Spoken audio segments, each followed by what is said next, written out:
Поздрав до сите! Ова е 37-то издание на Тајната на успехот. А Тајната на успехот се серијал подкасти за женско предприемништво кои се дел од проектот Национална платформа за женско предприемништво, кофинансиран од Европската унија. Во денешното издание на Тајната на успехот ви представуваме две успешни, иметивни и храбри жени. Нивната бизнис приказна започнува пред 2 години со отварање на ресторан за здрава храна. Тие сметаат дека храната е лек и за менталното и за физичкото здравје. Посебно се води сметка за подготовка на храната, а исто така и за заштитата на животната средина. Во оваа епизода на Тајната на успехот заедно со нас се Андријана Сарчокова и Ана Јорданова Дубровска.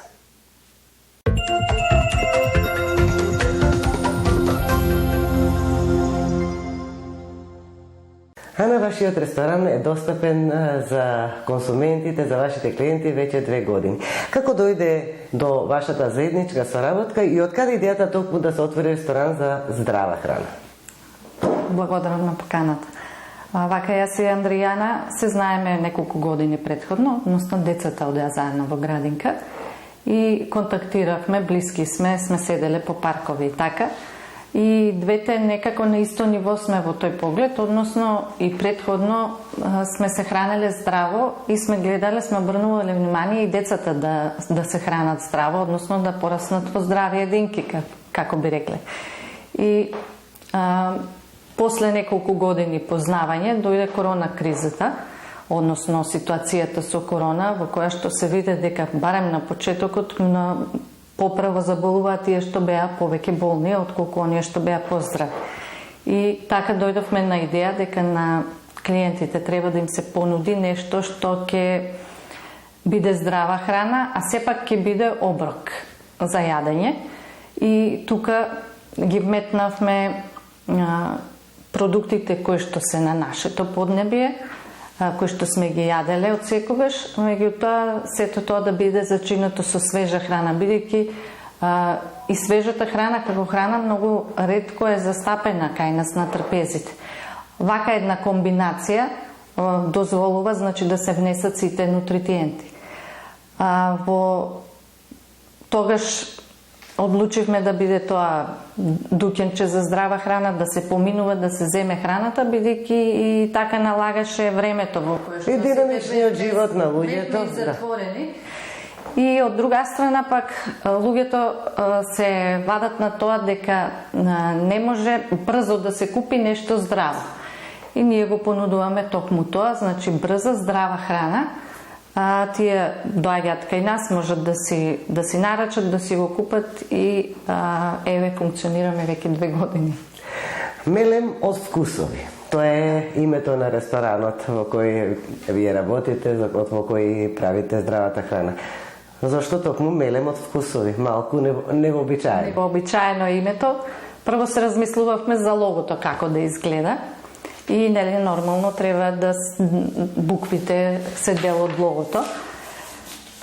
Името вака да биде, така да биде, меѓутоа сепак здравата храна е мелем. Значи, она што го внесуваме, тоа не лечи, тоа е тоа што ни треба.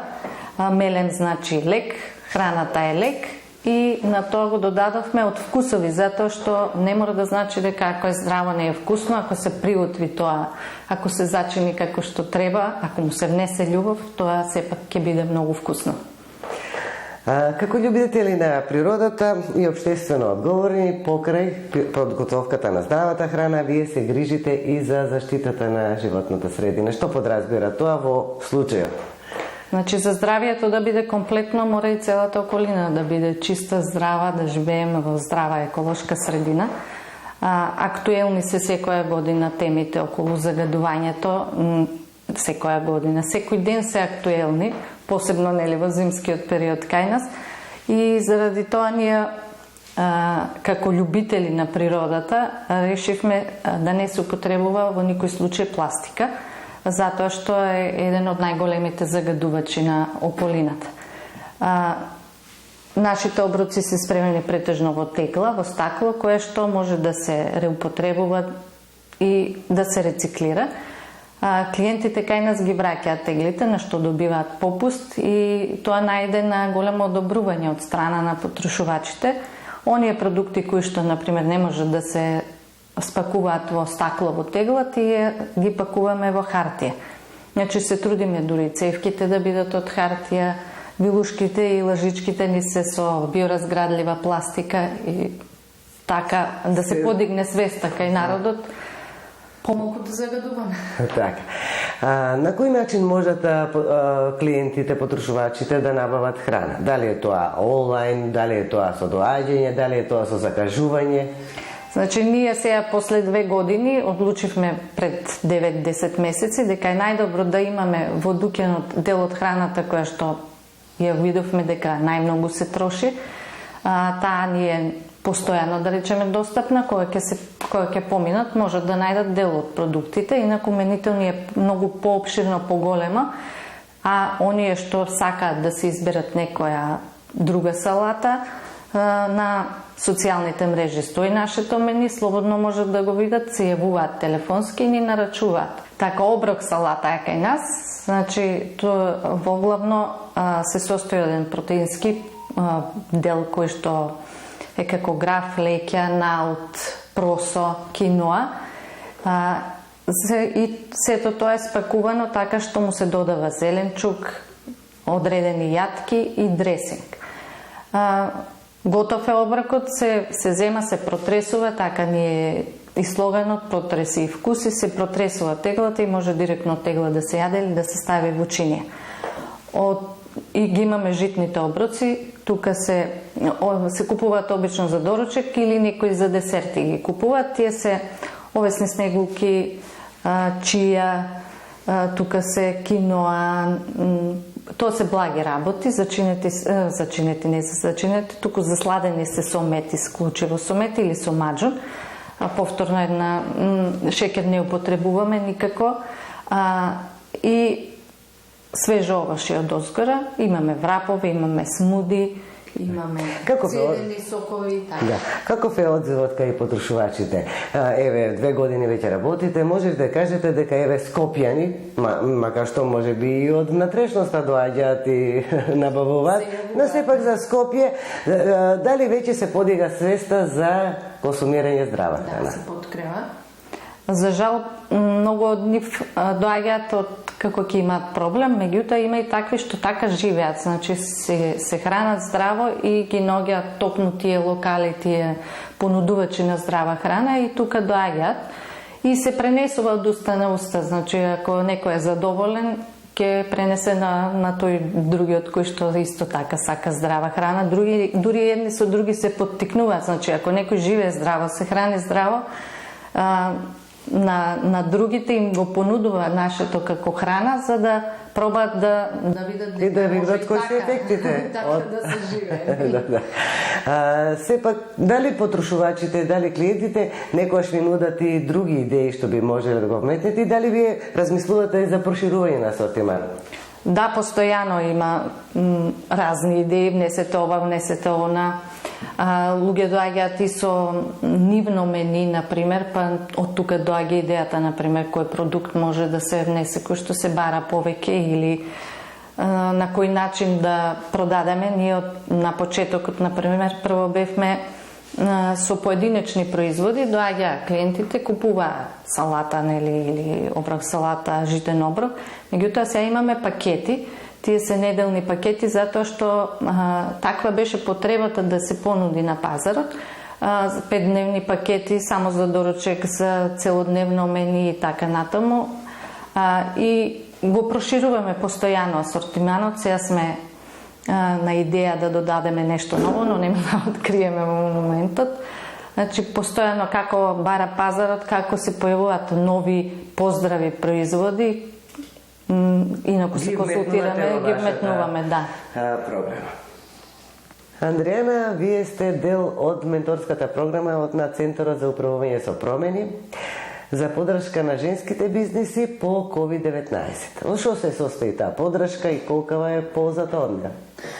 Па, баш ни е мило што сме дел од таа програма, бидејќи ни организира досега повеќе видови на обуки, каде што нели целосно ни се овозможува да се надоградуваме, не само во делот нели на процесот на производство на нашите производи, него во целокупното водење на бизнисот, бидејќи ова нас ни е прв приватен бизнис, доста многу ни помогна. Исто така ни помогна и во целокупна изработка на веб страна, маркетинг кампањи, видео снимање, вмрежување со други бизниси, така да многу ни помогна оваа програма. Yeah. Посебно во овој период кога повторно се појавува некоја нова криза, каде што маркетингот, односно промоциите се многу битни за да луѓето на полесен начин да оприме до луѓето. Колку и другите женски организации, особено во делот на женското предприемништво, се од полза, односно колку помагате со тоа размена на искуства, добивање информации што иначе ве чинеле многу време. Точно, и така. Значи имаме често комуникација со разни женски здруженија и често добиваме совети од поискусните кои методи да ги примениме за наше напредување. И сме благодарни за тоа. Значи, пак ќе спомнам, врз база на таа програма од СУП, успеавме да се поврзиме и со други здруженија, да се мрежуваме и добиваме стручни совети кои што се баш корисни за нас, бидејќи некои се со поголемо искуство, некои со помало, меѓутоа кога сето тоа се собери, значи се добива еден убав производ за нас, значи во нашите глави, и уште повеќе се развиваат идеи како да напредуваме, како да го шириме нашиот бизнис, во кои насоки, кои се нели новитети, кои се барањата на пазарот, барањата надвор од Македонија, така да, наместо секоја организација да врши своји истражувања на пазарот, вака ги имате информациите на едно место. Андријана, да се води успешен бизнис, тоа значи целосна посветеност и од твоја страна и од страна на Ана, но тоа значи и дополнително време. Колкава е цената на успехот? Што треба да се откаже една жена за да успее и колкава поддршка е потребна од најблиските? Вака се цената на успехот. Генерално, јас, например, имам голема поддршка од сопругот и од децата. И баш го чекав, да речем, периодот кога децата ќе бидат, ајде да речем, самостојни, за да може нели да се отпочне нешто свое. Сопругот доста време, например, и тој е на раководна позиција, меѓутоа гледаме да се скоординираме во поглед на обврските спрема децата. Најчесто гледаме да бидат викендите посветени на нас четворицата, со дали е тоа викенд во нашата куќа во Катланово, дали е тоа викенд надвор од Македонија, низ Македонија. Меѓутоа има доста често викенди кога сме врзани во дојќаното, односно со обврски за спремање. Цената на успехот. Тоа е тоа, мислам. Да, меѓутоа имаме разбирање, имаме слога и децата имаат разбирање, гледаме на ова или иној начин да се надокнади тоа изгубено време. Што се пропушта. Се дружите ли со Ана и приватно? Затоа што таа ми кажа дека почетоците на вашиот бизнес почнале од таквите дружби. Лани бевме заедно на одмор, мислам се дружи. Користите тоа сигурно и за договарање други бизнес. Децата ни е иста, иако не се нели од исто пол машки женски, меѓутоа генерално се сложуваат. Така да се функционира како што треба. Па видете, на почеток, значи сите ни предвидува, знаете, тоа партнерски односи, максимум 3 месеци, па 6 месеци, па ние ви државме 2 години, се ни викат ајде 3, да видиме на третата како ќе биде, на третата да видиме дали ќе продолжите, така да.